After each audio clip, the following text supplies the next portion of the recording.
आज के समारोह में मंच पर उपस्थित his excellency professor Anil Sukhlal जी,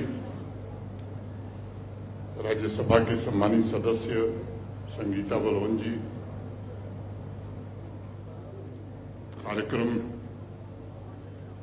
में सबसे महत्वपूर्ण योगदान कर रहे chief patron CMD Bharat express Shri Upendra Rai ji, Vivek Satyamitra ji, Keshav Tiwari ji, Pooja Premvada ji, Sanjeev Gupta ji, सभागार में उपस्थित सभी सम्मानित अतिथिगण, सभी सम्मानित साहित्यकार, साहित्य प्रेमी, देवियों, सज्जनों और मित्रों, मैं देश विदेश से आए सभी साहित्यकारों, साहित्य प्रेमियों का इस गाजीपुर लिटरेचर फेस्टिवल 2025 में हृदय से स्वागत करता हूं, अभिनंदन करता हूं। भारत में साउथ अफ्रीका के high commissioner his excellency professor Anil Sukhlal ji तथा अनेक सम्मानित प्रवासी भारतीय भी आज हमारे बीच उपस्थित हैं। ये हम सबके लिए अत्यंत प्रसन्नता और गौरव की बात है। गाजीपुर में भारतवंशियों के इस जमावड़े का ग्लोबल इंडियन फैमिली का गेट टुगेदर है, ऐसा मैं कह सकता हूं। मैं समझता हूं यह दृश्य पूरी दुनिया को एक शक्तिशाली संदेश देने वाला है कि भारत न केवल विश्व की चौथी सबसे बड़ी आर्थिक शक्ति है, बल्कि विश्व की सबसे बड़ी सांस्कृतिक और आध्यात्मिक ताकत भी हम ही है। ये संदेश निश्चित रूप से इस कार्यक्रम से जाएगा। जिस देश को भारतवंशियों ने अपनाया, उसके प्रति उनकी अटूट निष्ठा रही है और अपनी मेहनत, योग्यता और ईमानदारी से उन्होंने इस राष्ट्र की सेवा की है।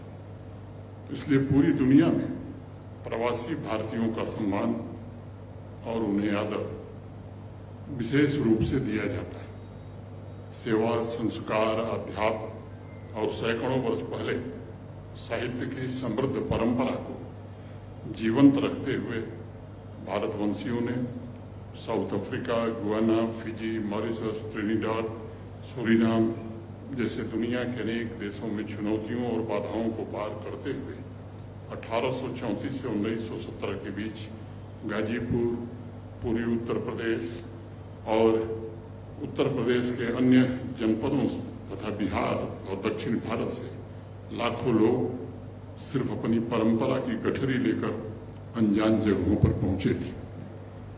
रामायण, गीता, कबीर, तुलसी और भजन यही उनकी मूल ताकत थी और उनकी रक्षा कवच भी यही था। उन संस्कारों ने कहीं न कहीं पीढ़ी दर पीढ़ी उन देशों में पूरे समुदाय के विकास में बहुत ही महत्वपूर्ण योगदान दिया है। मुझे प्रसन्नता है और गर्व भी है कि अपनी जड़ों से जुड़कर आप सभी अपने पूर्वजों के संघर्ष को श्रद्धांजलि अर्पित करने आज गाजीपुर की धरती पर पधारे हैं। मित्रों, भी एक सप्ताह पहले मैं गाजीपुर के सुपुत्र डॉक्टर राही मासूम रजा के सम्मान में श्रीनगर में आयोजित कार्यक्रम में शामिल हुआ था। गत वर्ष नवंबर में मुझे इसी माटी के सपूत श्री विवेकी राय जी के जन्म शताब्दी समारोह में शामिल होने का भी गौरव प्राप्त हुआ था। पिछले वर्ष ही मई में श्री कुबेरनाथ राय जी की स्मृति में आयोजित एक कार्यक्रम में मैंने भाग लिया था। मुझे लगता है कि इन सभी कार्यक्रमों में शामिल होना व्यक्तिगत रूप से मेरे लिए तीर्थ यात्रा करने के बराबर है। चाहे वो राही मासूम रजा हों, विवेकी राय जी हों, कुबेरनाथ राय जी हों, और भी नाम लिए जा सकते हैं। सभी अपने आप में साहित्य के तीर्थ हैं। गाजीपुर को लौरी काशी भी कहा जाता है और उस दृष्टिकोण से देखा जाए तो गाजीपुर साहित्य का ऊर्जा क्षेत्र है पूरे देश में। मेरे लिए व्यक्तिगत रूप से गाजीपुर पूरा संसार है। अनेक लोग मानते हैं, कहते भी हैं कि जन्मों जन्मों की तपश्चर्या से मुक्ति उपलब्ध होती है। मैं समझता हूं कि मेरे लिए तपश्चर्या की ठोस भूमि गाजीपुर है। गाजीपुर एक अलिखित शास्त्र है जिसे पढ़ने के लिए भाषा नहीं, मन के तारों को छूना पड़ता है। गाजीपुर मन से मनातीत की यात्रा भी है। आप इसका इतिहास देखिए, साहित्यकारों, साधुओं, मनीषियों ने इसकी मिट्टी में जो पाया उसे दूसरों तक पहुंचाने का काम किया। गाजीपुर अस्तित्व का एक अलौकिक मंच है जिसमें साहित्य के शब्द, नृत्य की गति, गीत संगीत के सुर, ताल संगम और क्रांतिकारी विचारों के भाव, ये सब एक दूसरे से मिल जाते हैं। इस संगम के किनारे श्वास श्वास का गीत ही मेरे लिए गाजीपुर है। मैं मानता हूं कि गाजीपुर भारतवर्ष का एक ऐसा सुंदर बगीचा है जिसमें समय समय पर चेतना के अनेक फूल खिलते रहे हैं और एक से बढ़कर एक विभूतियों की खुशबू ने समाज में, प्राणों में वसंत ऋतु को उतारने का काम यहाँ किया है। मेरे लिए उस चेतना की सुवास ही गाजीपुर है। गाजीपुर में संस्कारित करने की क्षमता है। यहाँ की वाणी गंगा है और गंगा माता इसके प्राणों की शुद्धि भी है। मित्रों, सामान्य तौर पर देखा जाता है कि हर एक इंसान की यात्रा वर्तुलाकार होती है, वह एक परिधि पर चलता रहता है, लेकिन जिस दिन वह उसके केंद्र पर पहुंच जाता है उस दिन सही मायने में जीवन यात्रा प्रारंभ होती है। गाजीपुर में आकर बिल्कुल वैसा ही अनुभव होता है और द्वैत खो जाता है। वह अस्तित्व के साथ एक रंग हो जाता है और उसकी झलक विवेकी राय जी की रचनाओं में स्पष्ट रूप से दिखाई पड़ती है। सोना माटी में विवेकी राय जी ने अपने पात्र की चर्चा करते हुए लिखा भी कि वह अस्तित्व के साथ एक हो गए हैं तथा अपनी कविताएं पेड़ों को, फूलों को, चिड़ियों को एवं आसमान के तारों को सुनाया करते हैं। मेरे लिए गाजीपुर इस अद्वैत भाव का प्रवेश द्वार है। यह आंतरिक रिक्तता को भरने का माध्यम है तथा तर्क से परे स्वयं की पूर्णाभिव्यक्ति का माध्यम भी है। आज उसी गाजीपुर से समाज को जागृत करने के लिए लेखक और चिंतक अलग अलग विषयों पर, अलग अलग चुनौतियों और अवसरों पर चर्चा करेंगे। मुझे अत्यंत प्रसन्नता है कि इससे सामाजिक प्रगति और वर्तमान समय की आवश्यकता के अनुरूप सकारात्मक बदलाव को बढ़ावा देने में निश्चित रूप से मदद मिलेगी। मैं मानता हूं कि साहित्यकारों के ऊपर एक बड़ी जिम्मेदारी होती है कि समानता, न्याय और भाईचारे जैसे मूल्यों को बढ़ावा देते हुए सामाजिक प्रगति और एकता को मजबूत बनाएं। और मुझे विश्वास है कि इस सम्मेलन में निश्चित रूप से जो अमृत निकलेगा उससे इन लक्ष्यों को हम प्राप्त कर सकेंगे। मुझे उम्मीद है कि गाजीपुर लिटरेचर फेस्टिवल विभिन्न विचारों और संस्कृतियों के मेल से सामाजिक दायित्व, सामुदायिक भावना और सकारात्मक सोच को सशक्त बनाने में मदद करेगा। मित्रों, कुबेरनाथ राय जी ने अपने एक लेख में लिखा था कि साहित्य और वांग्मय से जो कुछ हमें प्राप्त होता है वह मानसिक समृद्धि है, मानसिक स्वास्थ्य है और मानसिक संस्कृति भी है। वह मानते थे कि साहित्य हमारे मन की निरंतर चिकित्सा करता रहता है और उसमें निरंतर प्राण बीज उगते रहते हैं। मैं मानता हूं कि साहित्य के बिना समाज जिंदा तो रह सकता है, लेकिन समाज के प्राणों में प्रफुल्लता नहीं रह सकती। साहित्य के बिना समाज चल तो सकता है, दौड़ भी सकता है, लेकिन उसका दम फूल जाता है, क्योंकि साहित्य के बिना समाज शक्तिहीन हो जाता है। साहित्य से समाज को ताकत मिलती है और वह नए विचारों, नए चिंतन, नए सृजन, नए कल्पना की ताकत होती है। वास्ता, नवीनता और भावनाओं की गहराई की असली ताकत है। साहित्य का प्रयास होता है कि समाज ठहरा हुआ पोखरा न हो, बल्कि समाज एक गतिशील नदी की तरह हो। साहित्य एक समन्वय है और प्रयागराज की तरह है जहाँ अलग अलग विचारों की नदियाँ आकर एक साथ मिलती हैं और हमारे अस्तित्व, हमारी आस्था, हमारी यात्रा को वास्तव में अर्थ प्रदान करती है। तभी तो संत कबीरदास ने लिखा कि भक्ति का मार्ग जीना रे, नहीं अचाह नहीं चाहना, चरणों लौ नीना रे, साधन के रसधार में रहे निज दिन पीना रे, राग में सूरत ऐसे बसे जैसे जल मीना रे। भक्ति का मार्ग सूक्ष्म यानी जीना है। वह चाहना और न चाहना ये बेकार है। केवल ईश्वर के चरणों से लौ जड़ लगाई जाती है और भक्त अपनी साधना की रफ्तार में हर वक्त डूबा रहता है तथा उसके राग में ऐसा रचा बसा रहता है जैसे मछली पानी में बसती है। इसी तरह साहित्यकार और विचारक भी चिंतन की नदियों में सदैव रचे बसे रहते हैं।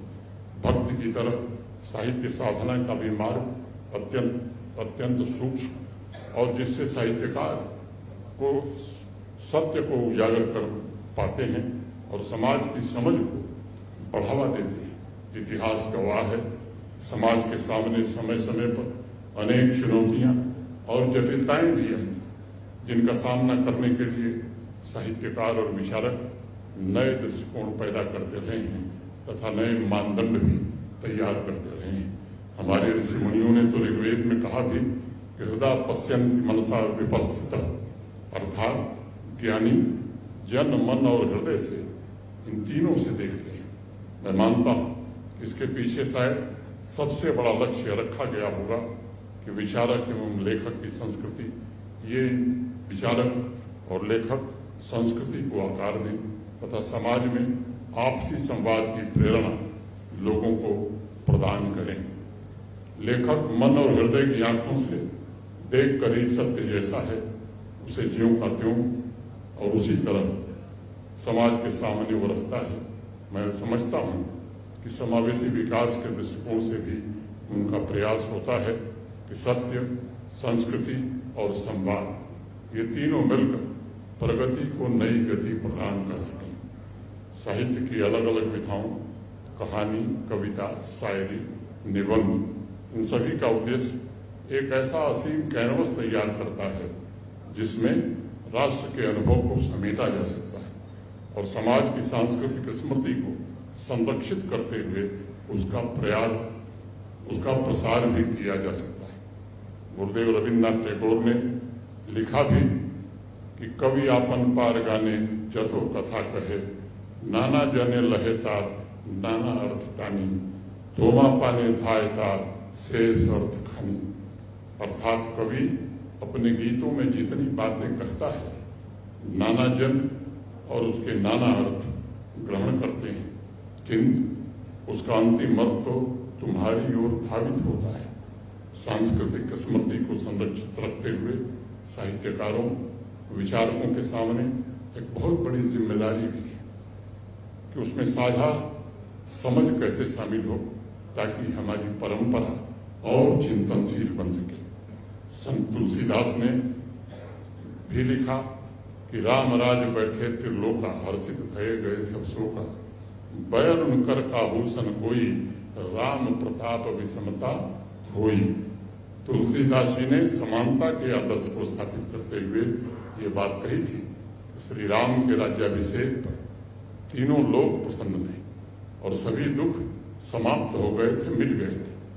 कोई भी किसी से वैर नहीं करता था क्योंकि राम के प्रताप से सभी की विषमता और भेदभाव ये पूरी तरह समाप्त हो गए थे। उन्होंने नैतिक उत्थान पर बहुत बल दिया था ताकि समाज अपनी एक नई ऊर्जा, एक नई पहचान विकसित कर सके। इसलिए मैं मानता हूँ कि एक साहित्यकार, लेखक, कवि, चिंतक जब अपने शब्दों को आकार देता है तो दरअसल वह एकता, सामाजिक न्याय और प्रगति से जुड़े हुए चिंतन को ही आकार दे रहा होता है और अपने सृजन के माध्यम से वह राष्ट्र निर्माण में योगदान भी करता है।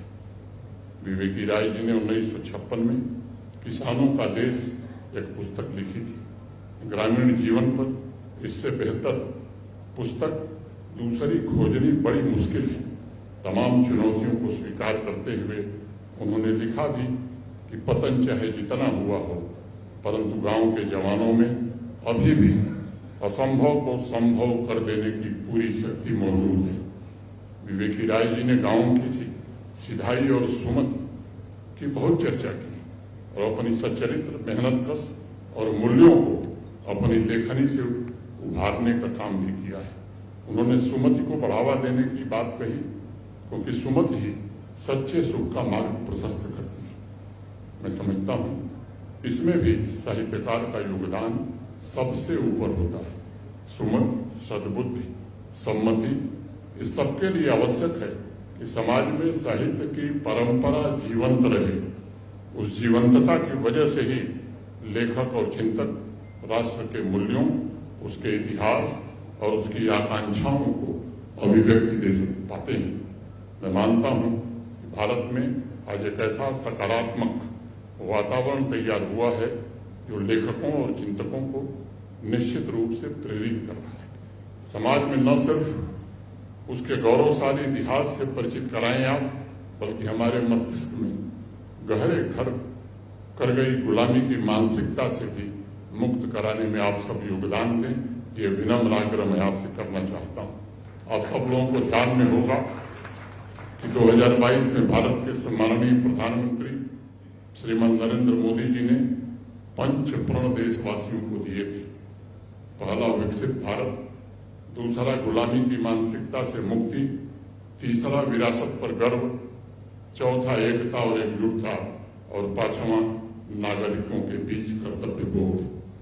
ये आह्वान भारत के अमृतकाल के लिए देश को एक नया संकल्प देने के उद्देश्य से किया गया था, जिससे 2047 तक भारत को एक विकसित राष्ट्र हम बना सकें। इन 5 संकल्पों की सिद्धि में मैं मानता हूं कि लेखकों और चिंतकों को भी अपना महत्वपूर्ण योगदान देने की आज आवश्यकता है। डॉक्टर राही मासूम रजा ने अपनी एक रचना के माध्यम से एक बात कही थी और मैं उद्धृत करना चाहूंगा।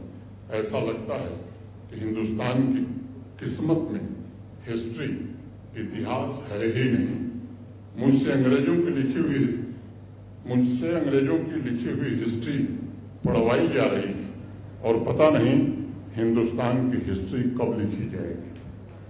साथियों, मैं समझता हूं कि दशकों के बाद यह अवसर आज उपलब्ध हुआ है जब हिंदुस्तान अपना इतिहास खुद लिख रहा है और हिंदुस्तान के पास वो क्षमता है कि वो लिख सकता है। यही नहीं, कई दशकों तक, कई पीढ़ियों तक जो कुछ गलत इतिहास पढ़ाया गया, जिन तथ्यों को तोड़ मड़ोड़ कर पेश किया गया, उन्हें भी दुरुस्त किया जा रहा है। और मैं आप सबसे भी आग्रह करूंगा कि द्रुत गति से उसे दुरुस्त करने की आवश्यकता है।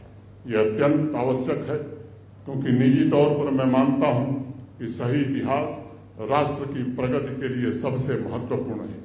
इतिहास का सही लेखा जोखा सामाजिक आर्थिक विकास के लिए हम सभी को सामूहिक स्मृति, साझा संस्कृति, साझी परंपरा, साझी विरासत और राष्ट्रीय पहचान का बोध कराता है और राष्ट्र निर्माण के लिए भी प्रेरित करता है।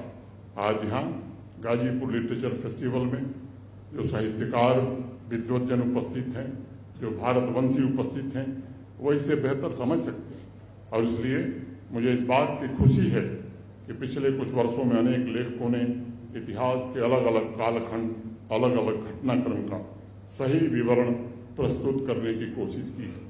इसे मैं नई पीढ़ी पर, विशेष रूप से युवा साहित्यकारों पर या युवा वर्ग पर बहुत बड़े एहसान के रूप में देखता हूँ। वह सिर्फ गौरवशाली भारत के अतीत को नहीं देख रहे हैं, बल्कि युवा वर्ग अब ये समझ रहा है कि अतीत में हमारे पूर्वजों ने क्या गलतियां की थीं, कैसे एक समय में विश्व की आर्थिक और सांस्कृतिक प्रगति का नेतृत्व करने वाला भारत लंबे समय तक गुलाम रहा। यहाँ सभी प्रतिष्ठित लेखक, चिंतक और विद्वान बैठे हैं। मुझे बताने की आवश्यकता नहीं है कि तमाम ऐसी रचनाएं लिखी गईं जिन्होंने भारत के मनोबल को तोड़ने का काम किया। हमारी विरासत कितनी समृद्ध है उसकी चर्चा शायद कम हुई, बल्कि लोग वही सवाल पूछते थे जो राही मासूम रजा ने पूछा था कि हिंदुस्तान अपना इतिहास कब लिखेगा। आज भारत एक समृद्ध इतिहास लिख रहा है।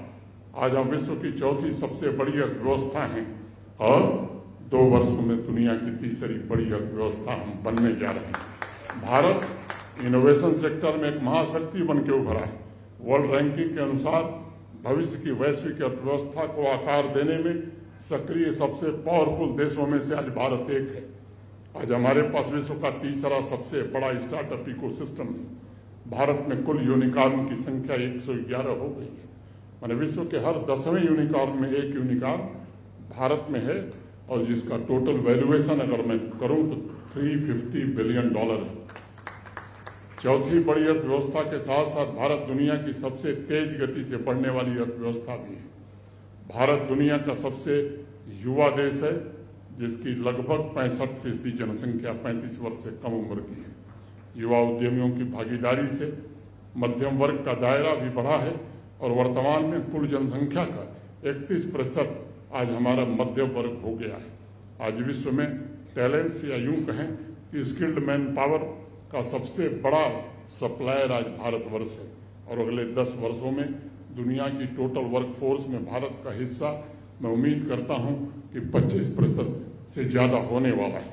आप इस बात से अंदाजा लगा सकते हैं कि 2030 तक भारत की वर्किंग एज वाली जनसंख्या 1 अरब से अधिक हो जाएगी। भारत में मोबाइल फोन यूजर्स का सबसे बड़ा बेस है। भारत में इंटरनेट से जुड़ी कुल आबादी 627 मिलियन है, जो अमेरिका की पूरी आबादी से लगभग दुगनी है। डिजिटल भुगतान में भारत आज दुनिया में नंबर 1 है। दुनिया भर में सभी डिजिटल लेन देन का 46% ट्रांजैक्शन आज हमारे देश में हो रहा है। आज भारत 95% से आज भारत का 95% से अधिक हिस्सा 5G कवरेज से युक्त है। आज विश्व की सबसे बड़ी बड़ी कंपनियों में भारत निवेश कर रहा है। 1500 से अधिक बहुराष्ट्रीय कंपनियों ने अपने वैश्विक क्षमता केंद्र भारत में स्थापित किए हैं। ये कुछ ऐसे आंकड़े हैं जो भारत की ताकत को भी प्रदर्शित करते हैं और हमारे आत्मसम्मान को भी बढ़ाते हैं। इसका सही स्वरूप समाज तक पहुंचे, इसकी भी जिम्मेदारी लेखकों और चिंतकों पर है। मेरे विचार से आज या कल की चर्चा में जरूर आपसे मैं निवेदन करूंगा कि हमें कुछ लक्ष्य भी तय करने होंगे, और लक्ष्यों को तय करके उन लक्ष्यों पर कैसे हम आगे बढ़ें, इस पर विचार करने की जरूरत है।